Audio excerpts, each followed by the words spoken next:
பகவதே வாசுதேவாய. உன் மகளின் வீரத்தை நீ அழுகையால் கரைத்து விடாதேமா. அந்த விஷ்ணு மறைமுகமாக உனக்கு விடும் எச்சரிக்கை. உன் மகனை கொன்றுவிட நீ நினைத்தாய்.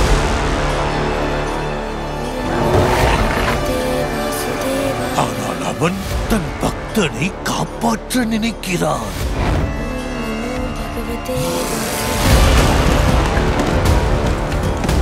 இந்த போராட்டம் தந்தைக்கும் மகனுக்கும் நடப்பதாக நினைக்காதே.